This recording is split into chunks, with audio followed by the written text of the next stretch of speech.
Alors maintenant qu'on a identifié donc les zones à potentiel dans le cas du pattern en tendance, eh bien évidemment on va pas juste prendre un trade parce que le prix entre dans une zone à potentiel. Dans cette situation-là, ça serait trop simple et surtout ça n'éliminerait plutôt naturellement pas du tout assez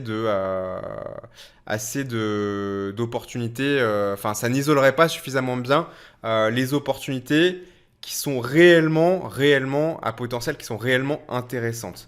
Il suffit pas que le prix arrive à proximité d'une bande de Bollinger pour que ça implique automatiquement un rebond. Pourquoi? Parce qu'il y a des situations aussi dans lesquelles c'est pas parce qu'on est à deux déviations standards que ça veut dire que c'est impossible pour le prix de continuer dans le même sens. C'est simplement que ça devient moins probable. Donc comment est-ce qu'on fait encore baisser cette probabilité plutôt que mettre des bandes de Bollinger à 5 déviations standards et d'avoir une opportunité par an, et en plus je suis même pas sûr que ça garantisse quoi que ce soit, eh bien on va plutôt regarder comment le prix réagit et est-ce qu'on a une réaction que j'ai envie d'appeler épidermique, une réaction de rebond très rapide quand on arrive sur ces zones extrêmes et ces zones à potentiel. Donc là, on va appliquer un principe pour théoriser un petit peu les choses. Donc je vais théoriser un petit peu les choses dans un premier temps et ensuite je vais évidemment vous montrer tout simplement des patterns de bandes de bougies à identifier. Donc on va utiliser un principe, on va théoriser, j'ai envie de dire, un principe que je vais appeler celui du contact-réaction. Contact-réaction. Contact-réaction. Voilà, vous allez vite prendre le prix, contact-réaction. Sachant que ce contact-réaction, on pourrait dire action-réaction, contact-réaction, il doit se faire rapidement. S'il se fait lentement, on n'est plus dans une réaction, on est juste dans un autre phénomène de marché, mais on n'est plus dans ce que je pourrais appeler une réaction. Donc ce contact-réaction doit se faire impérativement sur une ou deux bougies. S'il se fait sur plus que ça, on n'est plus dans une réaction, on est simplement peut-être dans un retournement, mais qui sera mou et qui ne va pas du tout représenter une opportunité intéressante et sécurisante pour nous. Donc on va rechercher le principe du contact-réaction sur une ou deux bougies. Donc comment est-ce que ça va se représenter ce contact-réaction? Donc si je fais un petit dessin, je vais prendre voilà, une ligne horizontale en imaginant que cette ligne, alors c'est jamais complètement horizontale, mais en imaginant que cette zone-là va correspondre à une bande de Bollinger. Mettons une borne basse, on va venir du haut. Donc si je dessine un contact-réaction avec un pinceau, j'ai le prix ici qui n'est pas encore en contact avec la bande de Bollinger à deux déviations. Je me rapproche, je me rapproche, je me rapproche. Et quand je fais contact, très très rapidement, donc dans la bougie en cours ou dans la suivante, j'ai une réaction. Donc ça, c'est le phénomène de base qu'on va vouloir rechercher. Et il faut que cette réaction, eh bien, elle soit suffisamment... il faut qu'elle rentre dans deux critères dimensionnels. J'ai envie de dire la hauteur et la longueur. Enfin, le critère abscisse et ordonnée. Qu'est-ce que ça veut dire? Ça veut dire que, comme je vous le disais, elle doit se passer une chronologie rapide. Donc là, si par exemple j'utilise... Je sais jamais où il est, putain, qu'est-ce que c'est pénible. Bah voilà, je vais utiliser ça, voilà. Ça se passe, ce contact réaction sur une chronologie, voilà, qui est rapide. C'est-à-dire qu'on démarre au contact et on termine sur la bougie en cours ou la bougie d'après en réaction. Donc ça, c'est la chronologie. Et ensuite, on a évidemment comment dire, l'amplitude de la réaction. On a la durée sur laquelle se fait la réaction et on a aussi son amplitude de cette réaction, donc l'amplitude dans le prix. Donc là, ça voudrait dire qu'on regarde la hauteur comme ceci. Et donc là, on a l'abscisse et l'ordonnée de notre réaction entre le contact et la fin de bougie en cours ou au plus tard la bougie suivante. Donc en fait, sur deux bougies, la bougie de contact, la bougie de réaction, parfois ça va se faire dans le contact et la réaction va se faire dans la même bougie, ça se fera sur une ou deux bougies. Donc dans cette temporalité-là, est-ce que quand je viens en contact ou en dépassement ou en traversement, mais au minima en contact ou quasi contact, je veux dire si les bandes de Bollinger sont là, Voilà, vous commencez pas à rentrer dans des formules mathématiques complexes. Si vous avez une belle réaction et qu'il vous manquait un, deux ou trois tics, ça ira quand même. Donc on a au contact ou quasi contact ou traversement, réaction. Donc ça, c'est le principe de base. Donc évidemment, cette réaction, elle peut être plus ou moins d'amplitude. Donc si je reprends mon outil dessin, voilà, voilà, l'amplitude, elle peut être, on peut avoir un contact, réaction faible, un contact, réaction moyenne, et ça du coup c'est moche, maintenant je vais vous le redessiner, et j'ai perdu mon... Ah, il est là, voilà, et un contact, réaction forte, voire même au-delà encore, voilà. Donc on a notre temporalité, une ou deux bougies, et il faut qu'on ait une réaction qui soit suffisamment importante. Alors là, par contre, comment est-ce qu'on définit? Autant sur la temporalité, c'est assez simple, puisque c'est une ou deux bougies, donc là, il n'y a pas vraiment d'entre-deux un petit peu merdique où on se dit est-ce que c'est bon ou pas, parce qu'il n'y a pas de deux bougies et demie, donc ça c'est bon. Par contre, au niveau de la réaction, moi, la règle que je vais vous donner sur cette hauteur de réaction-là, c'est qu'il faut qu'elle soit, on va dire, alors là c'est pareil, si je vais vous dire, je vais vous donner un pourcentage, on va dire général, après, ne le prenez pas forcément au pied de la lettre, vous allez avec l'expérience voir, ça va être net. Quand c'est net, ça se verra facilement. Mais je vais vous donner quand même voilà, un chiffre de base de référence, on va dire, on va partir sur 30%. C'est-à-dire 30%. Donc vous allez comprendre exactement à quoi correspond 30%. C'est la hauteur de réaction par rapport à l'arrivée de contact. Donc ça, évidemment, c'est une bougie, hein. Entre ce point ici, je vais vous le modéliser après avec des bougies, mais je voulais déjà vous montrer le principe général. Donc 30%, ça correspond à ça, là. Donc si je... Ah oui, non, je peux pas je peux pas le faire comme ça. Donc ça veut dire que ici, là, la réaction qui doit se faire sur une ou deux bougies, là, elle ne fait pas 30% de l'impulsion de contact. Là, ici, bah là, elle doit les faire, les 30%. Et là, évidemment, elle fait 100, 110 ou 120%. Elle peut faire plus que 100%. Donc là, c'est bon. Donc là, ce cas de figure-là est OK. Ce cas de figure-là est OK. Après contact sur une bougie, on a une réaction qui est suffisamment marquée. Alors avant de vous donner donc les patterns en chandelier japonais, puisqu'après évidemment on va comme d'habitude regarder le prix sur un graphique représenté en chandelier japonais, donc on va regarder à travers les chandeliers japonais, donc un ou deux, ce fameux contact réaction. Vous allez comprendre en quelques instants pourquoi est-ce que je vous ai pas juste donné les patterns de chandelier japonais, parce qu'en fait, en travaillant sur ce principe général de contact-réaction, bah, en fait, il y a plein de possibilités différentes d'avoir des formes de chandelier japonais qui sont valides. Et plutôt que vous faire une liste longue comme le bras où vous n'allez pas bien comprendre finalement où je vais en venir, le fait d'avoir déjà intégré la mécanique de base va vous permettre après de mieux repérer et comprendre les comportements de chandelier japonais qui vont être les plus intéressants.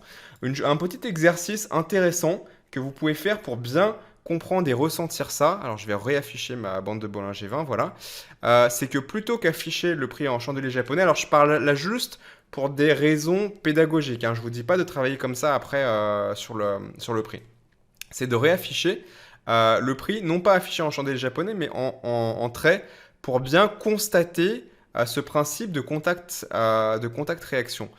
Donc je vais prendre les bougies et je vais me remettre en droite. Voilà, donc là, on a du point par point. Ici, on a du point par point. Et donc, à chaque nouvelle fin de clôture de temps, donc en l'occurrence en 1 heure ici, on regarde où est la cotation. Et après, on fait plein de points et on rejoint les points avec des traits et ça nous donne ça. Donc ici, ça va nous permettre de bien identifier ce principe général de contact-réaction. On voit qu'ici, on a un contact-réaction. Vous voyez qu'ici, on a une cotation.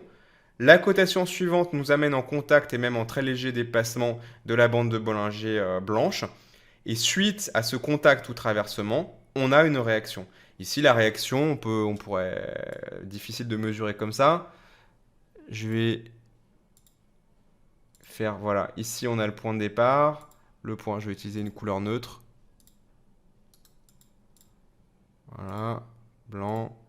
Et là, ensuite, on a le niveau de réaction. Donc là, on voit que la réaction est quand même malgré tout relativement faible ici, sur la cotation suivante, par rapport à l'impulsion baissière. À mon avis, on n'est pas encore... Les 30% sont à peu près par là. On n'en est pas très loin, ceci étant dit, mais c'est probablement une réaction un petit peu faible. Ensuite, ici, par exemple... Alors ici, par exemple, vous voyez, pour moi, on n'est pas bon là. Parce que là, on a un contact qui se fait ici. Donc, ouais, première cotation, cotation suivante, on est en contact, et même au-delà du contact. Si on prend une cotation encore d'après, on n'a pas de réaction, puisque la cotation d'après, qui est à peu près ici, on n'a pas de réaction dans le sens où on continue même encore dans le même sens. Donc ça, c'est pas bon. Voilà. Voilà, ici, on en a un joli. Ici, on a un contact, réaction ici. Contact. Donc entre là et là, on arrive au contact. Et suite à ce contact, la bougie d'après, on a une réaction. Donc là, on voit bien ici le principe de contact-réaction. Alors vous allez me dire, mais pourquoi du coup, est-ce qu'on ne reste pas simplement dans ce type d'affichage pour identifier les contacts-réactions? Eh bien tout simplement parce que là, on a une cotation une fois par période. Et donc du coup, on n'a pas les mèches. Et le contact-réaction, il peut se faire sur une seule bougie. Et en fait, si on restait dans un affichage de ce type-là, on ne verrait que les contacts réactions qui se font en deux bougies, puisque là, du coup, on aurait une bougie de contact, puis une bougie de réaction. En l'occurrence, on peut avoir un contact réaction qui se fait sur une seule bougie, à l'intérieur d'une seule période, qui sont en plus encore plus intéressants, parce que comme ça se fait sur une temporalité plus rapide, ça donne plus de force à ce contact réaction. Et évidemment, je vous le donne en mille. À quoi ça ressemble une bougie qui fait un contact réaction en une seule bougie? Et c'est une pin bar. Donc la pin bar, a priori, pour beaucoup d'entre vous, vous savez déjà ce que c'est. Et là, en fait, si on restait en affichage point par point comme ça, enfin en trait, en fait, on ne verrait pas, on n'identifierait pas les pin bars parce qu'en fait, on verrait simplement, je vais vous l'entourer, je sais pas, par exemple ici, on n'en sait rien. Ça se trouve là sur cette bougie-là, en fait, il y a eu une mèche qui est venue toucher ici les bandes de Bollinger, puis repartir et être refoulée. Mais on n'en saura rien si on restait dans ce type d'affichage. Donc évidemment, ça nous éliminerait toutes les pin bars. Donc tous les contacts réactions en une seule bougie, évidemment, c'est les plus intéressantes. Donc ce serait dommage de s'en priver. Mais ça me permettait voilà, simplement de vous faire un petit peu comprendre le principe général. Et vous voyez d'ailleurs que si je réaffiche en restant dans cette zone-là, je rebascule en mode chandelier japonais, on voit par exemple ici un contact réaction sur cette borne haute de bande de Bollinger ici, qu'on n'aurait pas vu parce que nous on aurait eu une fin de cotation ici, puis la suivante ici, et on se serait dit le contact réaction, il n'est pas en contact, du coup il n'est pas en contact, il n'y a pas de contact réaction, il y a réaction sans contact, donc on se serait dit c'est pas bon alors que potentiellement là on a quelque chose d'intéressant avec lequel travailler. Alors maintenant que vous avez compris le principe théorique du contact-réaction, je vais vous le représenter avec une liste non exhaustive, mais on va couvrir quand même les grands cas de figure, de formes de chandeliers japonais ou de patterns de chandeliers japonais qui vont correspondre à cette réaction qui est quand même assez instinctivement compréhensible, qui est une réaction simplement de rebond et de rebond rapide sur un niveau. Donc on va commencer avec la star, j'ai envie de dire un petit peu, qui est la pin bar et qui est une des plus intéressantes justement parce qu'on a dans la pin bar ce contact réaction dans une seule bougie, donc le phénomène est encore plus concentré et plus intéressant. Donc si je reviens là au petit schéma, je vais vous dessiner donc une pin bar. Donc les pin bars, évidemment, il y en a des haussières ou baissières. Là, on est dans un cas de figure qui est un cas de figure dans lequel on rebondit à la hausse, puisqu'on venait de là, on descend. On a donc un support dynamique qui est représenté par la bande basse des bandes de Bollinger et on rebondit dessus. Je ne vais pas faire dans le cas de figure opposé, ça va être beaucoup trop long et surtout inutile. Vous avez juste à tout inverser et ce sera exactement le même phénomène. Donc une pin bar, c'est un corps et une mèche. Donc on a un corps qui est ici et une mèche qui est comme ceci. Donc le principe de la pin bar, c'est que vous avez une mèche qui est relativement grande par rapport à la hauteur du corps et surtout vous n'avez pas de mèche de l'autre côté ou si vous en avez une, elle est vraiment toute petite et surtout, évidemment, tout est une question de relation relativement au reste du taille de la bougie et surtout à la mèche qui est de côté. Donc idéalement, vous avez une mèche que d'un côté et pas de mèche de l'autre ou si vous en avez une, elle est petite et vous avez surtout une mèche ici qui est suffisamment grande par rapport à la taille de la bougie. Et plus la pin bar va être forte, et plus en fait vous allez avoir une hauteur de mèche importante. Donc là, en l'occurrence, si je dégage ça, si je garde la même hauteur de corps, mais que prends une mèche beaucoup plus grande, et bien évidemment, vous avez ici une mèche qui a beaucoup plus d'importance et beaucoup plus de puissance dans ce phénomène de réaction, puisqu'en fait, alors là, je vais prendre une couleur. La couleur importe peu, hein. Je vais vous l'expliquer juste après. Prenons par exemple une verte. Qu'est-ce qu'on a en fait dans cette bougie si on décompose le prix par rapport à ce qu'on a vu là? En fait, ici, on a à l'intérieur d'une seule période, je vais retrouver mon outil de dessin, voilà, de pinceau. On a commencé donc ici, dans cette période. On est descendu jusque-là. Et on est remonté jusqu'ici pour clôturer ici. Donc là, on est dans ce cas de figure-là où en fait, on a un rebond qui est plus que 100%, puisqu'on avait un point de départ ici et un point d'arrivée ici. Donc après contact, on a rebondi. Ce rebondi correspond en l'occurrence ici à 100, quelque chose comme 150% de la descente originale. C'est pas du tout gênant dans cette situation-là que la bougie soit rouge. Ça peut peut-être en perturber certains, donc je vais vous montrer le cas de figure. Je vais prendre du coup une bougie ici qui soit rouge. Je vais juste changer la couleur, en fait, j'aurais pu juste changer la couleur directement. Voilà, comme ceci. Pourquoi? Pour chercher une opportunité à la hausse ici, c'est pas important. Je vais prendre du vert, voilà. À l'issue de la clôture, hein, on ne travaille que avec des clôtures ici sur ce pattern, parce que le phénomène est respecté. Je vais vous le montrer. Je vais reprendre mon pinceau. On démarre, en l'occurrence ici, on démarre d'ici. On fait contact et on réagit. Et on voit qu'en fait ici, on n'est pas dans ce cas de figure-là, on est dans ce cas de figure-là. Et si on mesure ici la hauteur de la réaction, elle représente à peu près, je dirais 70% du mouvement de baisse. Donc on est au-dessus des 30% que je vous ai donné, 30, 40%, voilà, on est dans ces eaux-là, on va dire. Il faut que ce soit significatif. Donc là, malgré tout, on est bon. Ce qui fait ici que la pin bar est haussière, ce n'est pas sa couleur, c'est le positionnement de la mèche par rapport au corps. Puisque la mèche est en dessous du corps, peu importe la couleur du body, la couleur du corps, qu'elle soit rouge ou verte, on est bien ici dans une opportunité haussière. Si la mèche était de l'autre côté, qu'elle était ici, voilà, peu importe ici la couleur du corps, on serait dans une opportunité inversée, on serait dans une opportunité de vente. Et dans ce cas de figure-là, évidemment, ça ne nous intéresserait pas. Si on avait une pin bar ici, au contact des bandes de Bollinger basses comme ça, évidemment, là, ça ne nous intéresserait pas du tout de prendre position. Au contraire, ce serait même plutôt une invitation à faire très attention et à ne surtout pas y aller. Donc voilà pour la pin bar. Passez à la compréhension et au filtre que je vous ai présenté ici. On va passer maintenant, donc bicolore, je l'ai bien précisé, elle peut être rouge ou verte, c'est pas important, c'est le positionnement de la mèche qui importe. Il faut que la mèche fasse contact ou traversement. Alors, je vais le préciser quand même aussi, on peut avoir un traversement. Alors, je vais reprendre mon dessin, j'ai enlevé la pin bar trop vite. Tac, je vais faire une mèche. Merde, hop. Si ici, ça fait pas pile poil contact, mais ça traverse, ça n'est absolument pas un problème. Absolument pas un problème. À partir du moment, je vais le redire une nouvelle fois plus tard dans la formation, et je réinsisterai à plusieurs reprises, qu'au moment de la clôture est bien à l'extérieur des bandes de Bollinger. Si ici, j'avais une clôture du corps qui clôturait sous les bandes de Bollinger, encore une fois, je travaille uniquement dans le cas de figure d'opportunité haussière. Tout ce que je vous dis doit être symétriquement inversé dans l'autre cas de figure.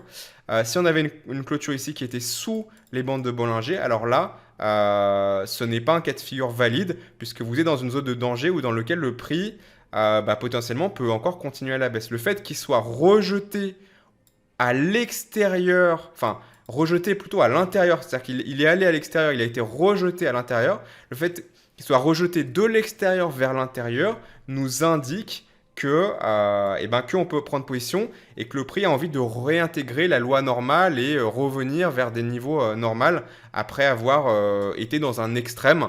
Et le fait d'avoir ce pattern et que ce pattern se clôture à l'intérieur des bandes de Bollinger nous valide le fait qu'on a bien atteint ici un extrême et que maintenant on va rebondir et repartir dans l'autre sens.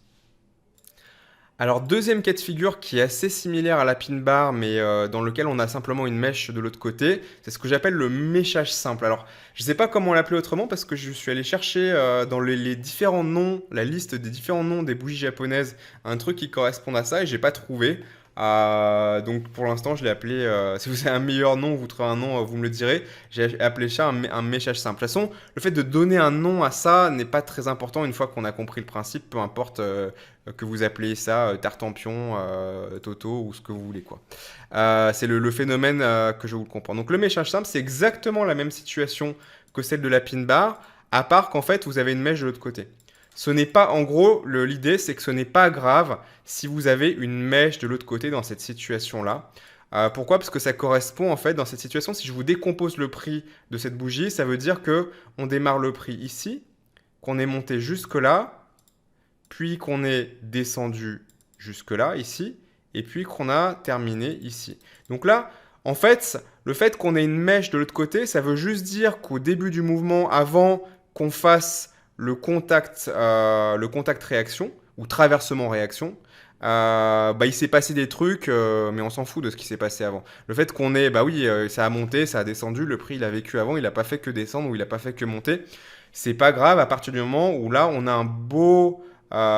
une belle descente qui fait contact ou traversement et surtout une belle réaction suite à ce contact ou ce traversement. D'ailleurs, je devrais plutôt appeler ça contact slash traversement qui donne une réaction. Donc, si vous avez une mèche de l'autre côté, ce n'est pas grave. On ne peut plus appeler ça une pin bar, du coup. C'est pour ça que j'ai appelé ça un méchage, parce qu'en fait, on a une mèche ici. Alors, ça marche aussi, évidemment, si la mèche n'est pas en traversement, mais en contact. Si elle est comme ceci, et qu'elle fait contact, il faut qu'on ait au moins une contact, au moins un contact et un traversement éventuellement. Alors, est-ce que c'est mieux, est-ce que ça donne des meilleurs, est-ce que c'est mieux en contact ou c'est mieux en traversement? Il n'y a pas d'avantage statistique significatif qui s'est dégagé de ça. Ce qui s'est dégagé, par contre, c'est la réaction immédiate ou quasi immédiate suite à ce contact ou ce traversement. Donc là, voilà, si on est comme ça marche aussi. Le seul truc qu'on va pas prendre dans ces situations-là, c'est si la bougie de l'autre côté, elle est méga balèze. Genre, elle est comme ça. Elle est vraiment beaucoup plus grande que la bougie de contact ou traversement. Là, en fait, on va éviter parce que qu'est-ce que c'est en fait si vous avez une bougie, voilà, je mets un peu à l'échelle, une mèche pardon, méga balèze de l'autre côté, bah, c'est qu'en fait vous êtes dans une pin bar mais dans l'autre sens. Et comme je vous le disais tout à l'heure, on ne prend pas les pin bars qui sont dans la directionnalité inversée à celle qu'on recherche. Mais tant qu'on n'en est pas là, donc tant qu'on est au moins, on va dire, jusqu'à l'équilibre, donc ça veut dire une hauteur à peu près équivalente, pour moi, c'est OK. Le seul cas de figure que je ne vais pas prendre, c'est si la bougie, la mèche pardon, opposée est vraiment très grande. Si elle est équivalente ou inférieure, bah, si elle est inférieure, on est sur une pin bar. Si elle est équivalente, on est dans une forme de bougie qui n'a pas vraiment de nom, qui est une bougie standard, j'ai envie de dire. Si elle est un tout petit peu plus grande, ça passe aussi. Si elle est nettement plus grande, ça passe plus, quoi. Donc voilà pour ça. Ensuite, on a le double Marubozu. Donc pareil, 30%. Donc là, c'est pareil. À chaque fois, je pourrais rajouter 30-40% d'effet réactif. Hein. Si je reviens à ça et que je mets ma bougie, je vais y arriver, ma mèche de l'autre côté et que je trace ici le comportement du prix. Alors, je vais utiliser une autre couleur peut-être pour que ce soit pas trop voilà, du blanc. Ici, je démarre donc de là, ma période, je vais jusque là. Non, pardon, je vais y arriver. Je démarre d'ici, donc je monte un peu, puis je descends jusque là, puis je remonte ici. Donc nous, ce qui nous a intéressé, en fait, c'est cette hauteur-là. C'est-à-dire c'est la hauteur, les 30%, peu importe la forme de la bougie, c'est la hauteur entre le contact ou zone de traversement et la réaction. Dans le cas de figure, parce que je sais que vous allez me poser la question où on n'est justement pas en contact mais en traversement, si je la mets plus comme ça, par exemple, tac et tac. Ce qui va nous importer, c'est toujours la réaction de la bougie. Donc en fait, peu importe que ce soit en contact ou en traversement, là en l'occurrence ça ne changera rien puisque on aura, alors du coup on aura, voilà, ce sera comme ça. Voilà, si vraiment je superpose le prix ici en imaginant qu'on ait les deux types d'affichage qui soient superposés, on a quelque chose voilà, qui est à peu près comme ça. Ce qui va toujours nous intéresser, c'est cette hauteur, c'est la distance du point extrême. Donc en l'occurrence, c'est ici la hauteur entre là et ici. Ce n'est pas la hauteur entre la bande de Bollinger et la clôture. C'est l'amplitude de la réaction. Peu importe qu'on soit en contact ou en traversement, c'est l'amplitude de la réaction à partir du point le plus bas, en l'occurrence dans la situation d'achat. Donc le point le plus bas, il est ici. La réaction à la clôture, c'est cette hauteur-là. Est-ce que cette hauteur-là est significative par rapport au corps de la bougie? C'est ça qui va nous intéresser. Et ce qui s'est passé entre guillemets avant, donc ce qui est là, on s'en fout un petit peu. Encore une fois, à partir du moment où la clôture de la bougie, donc la clôture d'une bougie rouge, elle est sur ce niveau-là, eh bien, a bien réintégré l'intérieur des bandes de Bollinger. Ça, c'est très, très, très important puisque ça indique une renormalisation dans la gamme des probabilités. Donc, c'est comment dire, c'est l'impulsion, l'intention qu'on cherche vraiment dans cette situation-là. Dans le cas de figure où là, ici, la bougie ne serait pas rouge mais verte, ça fonctionne aussi. Je vais changer juste la couleur si je peux. C'est en cliquant dessus, voilà, comme ça. Là, il n'y a pas de problème. Simplement ici, ce qui se passe, c'est qu'on est dans une situation où ça va se passer comme ça, et pas facile à dessiner. Et pardon, et je démarre ici, voilà. Ça va se passer comme ça. Là, j'ai démarré ici, je suis monté au plus haut ici, je suis redescendu ici et je termine ici. Ça, c'est une possibilité. L'autre possibilité, et le deuxième cas de figure dans lequel le prix a pu se comporter dans une bougie comme ça, c'est qu'on a commencé ici, on a commencé d'abord par baisser, puis on est remonté au maximum ici, puis on a un petit peu corrigé à la fin. D'ailleurs, c'est peut-être plus probable. Enfin, les deux sont possibles. Encore une fois, ce qu'on va rechercher ici, dans la bougie, c'est la réaction entre le point extrême, donc le point le plus bas ici, et la clôture. Donc ici, on va aller mesurer ici. Là, en l'occurrence, l'effet réactif entre le point le plus bas et la clôture de la bougie, eh ben, il est à 80%, on est nettement au-dessus des 30%, donc il n'y a absolument aucun problème.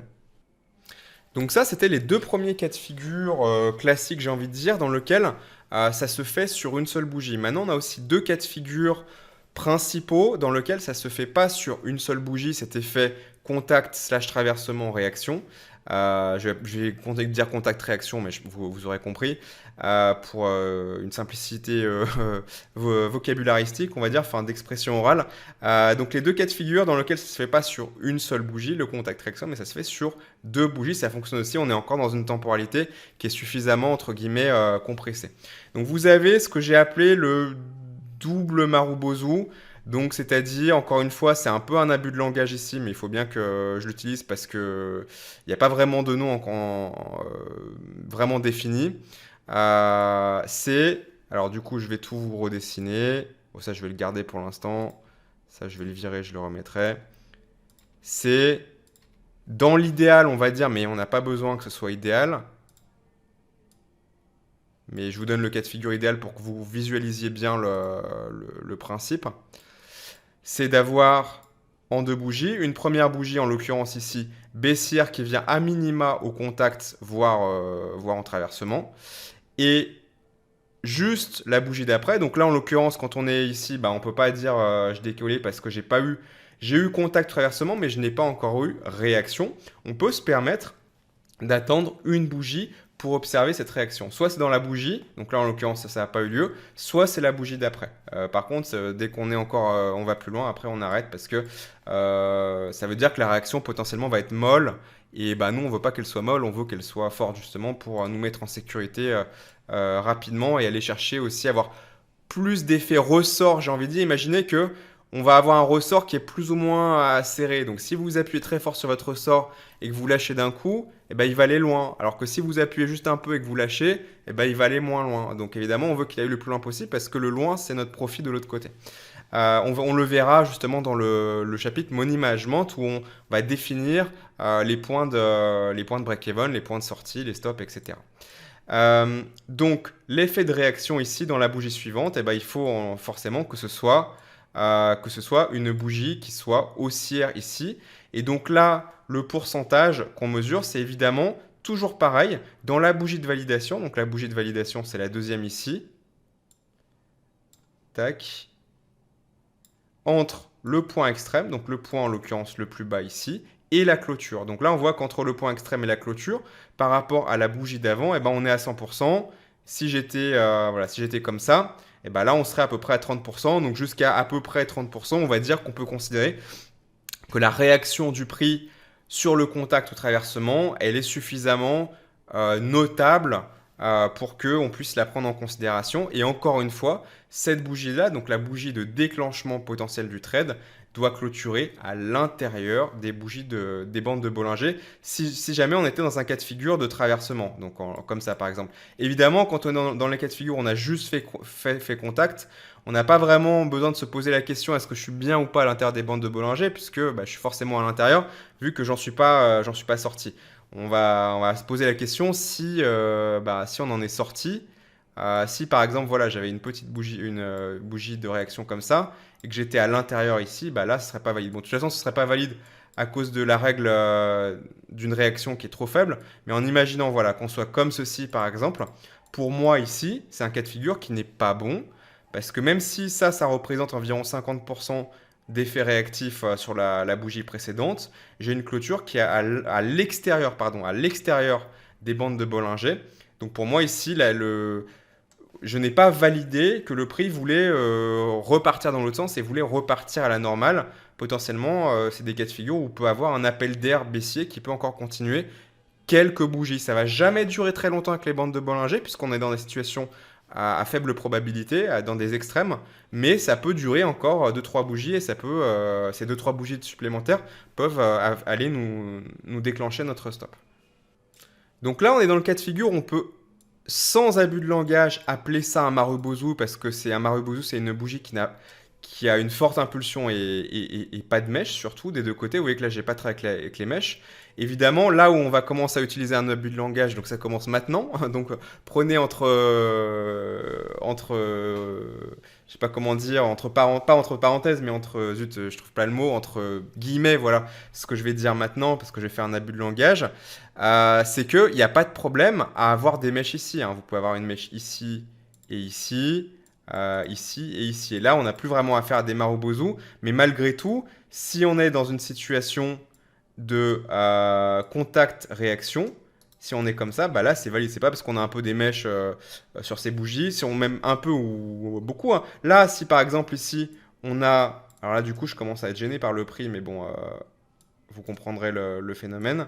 Si là, on a une grande bougie ici, il n'y a pas de problème, ça marche quand même. En plus, là, on est dans une situation qui est mixte, en fait. Puisque là, dans une situation, on a contact, réaction, et que la réaction est une pin bar. Donc, il n'y a pas de problème, ça fonctionne aussi. Ne soyez pas perturbés par ça. Encore une fois, le seul cas de figure dans une situation comme ça que moi, je vais filtrer, c'est si j'ai une pin bar qui correspond à un signal dans l'autre sens. Ça, pour moi, ça va représenter un danger.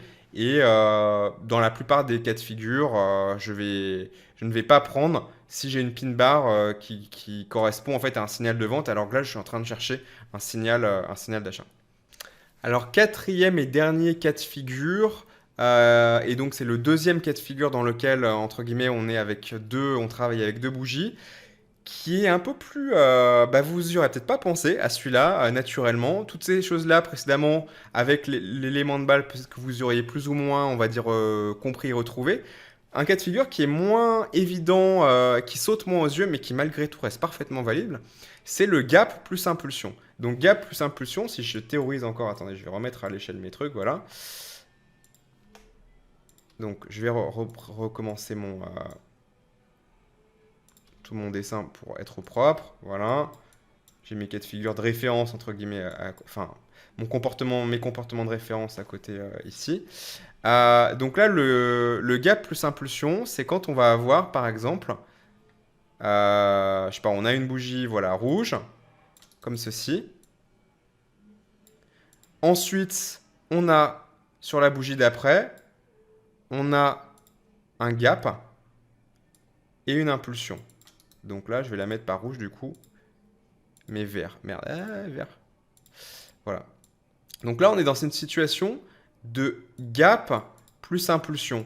Pourquoi? Parce qu'en fait, on a un gap ici entre la clôture de cette bougie qui s'est faite ici et le début de clôture de la bougie suivante qui est en bas ici.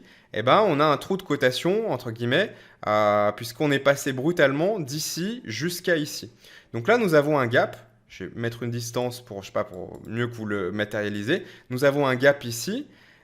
Mais en fait, le gap, c'est juste parce que entre la fin de la clôture et la bougie, et la bougie suivante, vous avez eu soit, si vous êtes dans une continuité de temps, un gros tic, mais c'est pas grave, soit si vous êtes par exemple sur des bougies daily ou H4 ou même H1, et que vous êtes à cheval entre la veille et le lendemain, et ben quand la cotation reprend le lendemain matin, vous avez un gap de clôture, mais en fait, vous avez bel et bien eu un travail de prix ici qui n'est simplement pas représenté graphiquement, mais qui a bel et bien eu lieu parce que ça veut dire que dans le pré-marché, vous avez eu à ce moment-là peut-être beaucoup plus d'ordres de vente entre la veille qui est ici et le lendemain qui est là, beaucoup d'ordres de vente et très peu de bords d'achat. Et quand l'algorithme qui s'occupe de calculer le carnet d'ordre, comment dire, de gérer le carnet d'ordre s'exécute, eh bien, il va trouver un compromis de cotation qui va se trouver ici. Mais de toute façon, comprenez bien qu'en fait, on est tout le temps en trou de cotation parce qu'en réalité, même si vous regardez le prix en tick, en fait, vous avez un tick, puis un tick, puis un tick, puis un tick, puis un tick, et entre les ticks, et ben en fait, on est passé entre guillemets brutalement d'un prix à un autre. Donc quelque part, ne vous dites pas les gaps c'est pas bon parce que c'est différent. Non, c'est pas différent. C'est juste finalement que l'amplitude du tick, pour plein de raisons différentes, a été entre guillemets plus grande que d'habitude. Mais c'est pas grave. On vient bien ici. Si je traçais un trait ici imaginaire, comme ceci pour rejoindre, on vient bien ici d'un contact ou traversement, ici on a un traversement, puis impulsion, et ça se fait bien sur une ou deux bougies. En l'occurrence, ça se fait, on peut le considérer dans les deux cas. Ici, on peut considérer que ça c'est la première bougie et ça c'est la deuxième, ou on peut considérer qu'on est directement dans cette bougie en contact ou traversement, puis impulsion. Bon, peu importe comment vous le considérez, en tout cas, on est sur une ou deux bougies et on a bien un contact, puis impulsion. Si je voulais que je le montre en situation de contact et non pas traversement, ça marche aussi. Voilà, c'est comme ceci. Voilà, donc pour moi, c'est des situations qui sont valides, puisqu'encore une fois, la logique de contact-réaction est respectée et que le pourcentage de réaction est d'au moins 30% sachant que ce 30% à peu près, ben voilà, vous avez compris, et entre le point le plus bas, le point le plus bas ici, et la clôture, par rapport à la baisse précédente, qui est en l'occurrence le gap, donc en l'occurrence ici je serai à 110%. Dernière chose, alors c'est pas un pattern de chandelier japonais de plus, là il y a le cinquième point, mais c'est dans la discussion par rapport à ça. La taille importe peu. Donc la taille, moi ce qui va m'intéresser surtout, c'est la réaction relative, encore une fois, entre le déclenchement qui vient au contact et la réaction qui est entre guillemets juste en face. Donc, que ce V-là, entre guillemets, il soit... alors, je vais réutiliser mon outil de dessin. enfin mon pinceau, pardon, que ce V là il soit comme ça ou qu'il soit comme ça, pour moi ça change rien parce que c'est encore une fois, c'est la proportionnalité de la réaction qui va m'intéresser. Donc la hauteur des bougies m'importe peu, d'autant qu'en plus généralement, même si vous avez des toutes petites bougies, ça veut dire qu'aussi, généralement, autour, le prix est plutôt calme. Donc, ça veut dire que ça remet tout à l'échelle. Ça va faciliter aussi pour aller chercher notre take profit. Vous allez le comprendre dans le module Money Management. Donc, moi, je ne vais pas spécialement chercher à avoir plutôt des grandes bougies, plutôt des moyennes bougies en hauteur relative ou des petites bougies. Encore une fois, c'est toujours de la hauteur relative. Une grande, une moyenne ou une petite bougie, c'est toujours relativement à la hauteur moyenne des autres hein, dans un graphique. Donc là, on peut considérer ici que vous voyez, je vais zoomer encore davantage, j'ai des petites bougies en hauteur relative par rapport aux autres. Ça, ça pour moi, c'est pas déterminant. C'est surtout la réaction qui va m'intéresser. Et en plus de ça, les petites bougies vont venir compenser le désavantage, peut-être que l'impulsion est un peu un parasite et pas réellement une vraie réaction, par le fait que du coup, on va pouvoir généralement démultiplier, placer un stop beaucoup plus près et démultiplier le potentiel de récompense sur ce trade. Et du coup, l'un dans l'autre, ça va faire que ce soit des petites bougies, des moyennes, des grandes, les choses vont s'équilibrer et ça va être intéressant dans la plupart des cas de figure. Après, oui, vous avez deux bougies plates d'affilée, deux plats, genre, je sais pas. Bon, là, c'est vrai qu'elles sont quand même très très plates. Enfin, vous voulez des plats absolus comme ici. Bon, bah là, effectivement, non, là, faut pas déconner. Mais dans la plupart des cas, si c'est net. Vous voyez, pour moi, cette bougie, par exemple, là, elle est petite, mais on voit bien la forme de pin bar. Après, là, en l'occurrence, dans la situation, je dis pas que c'est un départ forcément valide, mais on a bien une forme de pin bar qui est identifiable. Donc, je vais vous donner quelques recommandations supplémentaires, mais assez rapidement. Et ensuite, pour clôturer ce chapitre, eh ben, en fait, on va faire du spotting de pattern, de manière à ce que ce soit bien, que vous voyez bien en pratique comment est-ce que je repère les patterns et quelles sont ma réaction et comment je les sélectionne et comment surtout bah, je les identifie en pratique. Ça va être important de vous donner des exemples concrets après avoir quand même passé pas mal de temps dans ce chapitre sur la théorie. Donc ça, je l'ai déjà dit du coup, mais je me l'étais noté au cas où pour être sûr de ne pas oublier. Donc là, la réintégration, donc l'effet de rebond, doit se clôturer systématiquement à l'intérieur des bandes de Bollinger. Ça, c'est absolument. J'ai mis dans ou sur, c'est-à-dire à l'intérieur, dire au moins au contact des bandes de Bollinger, et c'est mieux si c'est à l'intérieur. En contact, parfois c'est un petit peu, ça prête un petit peu ça peut prêter à confusion. Si la réaction par ailleurs est jolie et que vous êtes en contact juste sur la clôture, se fait juste sur le trait de la bande de Bollinger, ça passe. Si vous avez un doute par ailleurs et que vous êtes juste sur le contact des bandes de Bollinger, peut-être là, éventuellement par sécurité, vous pouvez vous abstenir. En tout cas, idéalement dedans, sur ça passe, surtout si par ailleurs le pattern par ailleurs vous paraît intéressant. Attention, encore une fois, attention aux réactions molles. Ce qu'on cherche ici, c'est une réaction proportionnellement qui est forte. Donc c'est ce que j'appelle le contact non-réaction. Si vous faites contact-réaction, c'est bien. Si vous faites contact et qu'ensuite, dans la bougie en cours ou dans la bougie suivante, il ne se passe rien, et ben là, c'est très mauvais signe et c'est signe qu'il ne faut pas y aller. Donc filtrer ce que j'appelle les contacts non-réaction. Un cas de figure que moi, j'aime pas du tout dans cette formation, c'est le pattern que je vais appeler doji à partir du moment où la première bougie du pattern est déjà en contact. Donc je vais vous montrer concrètement. Bah voilà, typiquement, je n'ai pas du tout fait exprès. Voilà, typiquement, ici on en a un. Donc un pattern de type 2J, alors c'est pareil, comme vous n'avez pas tous suivi le Dark Trader, je vais réexpliquer rapidement le fonctionnement. Donc je vais revenir pour une dernière fois sur mon truc théorique là. Si j'arrive à le retrouver, où est-ce qu'il est? Voilà, il est là. Voilà. Ok. Donc là, un pattern de type doji, c'est un pattern en 3 fois. Enfin, c'est pareil, c'est un abus de langage que j'utilise dans la formation Dark Trader. Donc je vais bien vous montrer à quoi ça ressemble. C'est une bougie, grosso modo, pour théoriser le truc, une bougie baissière, une petite bougie. Donc là, en l'occurrence, la taille de la bougie relative compte. Une petite bougie. Idéalement, la bougie intermédiaire et un doji. Donc c'est pour ça que je l'ai appelé le pattern doji. Donc doji, c'est-à-dire que vous avez en fait des mèches de chaque côté et plutôt un petit corps relativement à la taille des mèches. Donc si j'exagère le truc, le doji entre guillemets parfait, voilà, c'est un petit corps et deux mèches à peu près de même hauteur, bien marquées de l'autre côté. Après, les mèches n'ont pas besoin d'être aussi hautes, hein, elles peuvent être de cette amplitude-là, c'est un doji aussi, à partir du moment où le corps a une petite taille. Et on termine, il faut trois bougies là dans le pattern, et c'est pour ça du coup que ça marche pas, parce que moi j'en veux un ou deux. C'est tac, un rectangle, ensuite haussier. Voilà. Donc une impulsion baissière, il peut y avoir des mèches là, hein. Une impulsion baissière, une bougie d'hésitation, une bougie d'équilibre qu'on appelle doji, et une impulsion baissière à partir du moment où la première est déjà au moins en contact. Donc en fait, voilà. Ce que j'aime pas moi, et je le précise bien ce cas de figure-là, parce que pour ceux qui ont suivi certaines de mes formations, notamment Dark Trader, vous pourriez dire, ah bah oui, tu utilises ce pattern comme pattern de retournement, donc est-ce qu'on l'utilise là ou pas?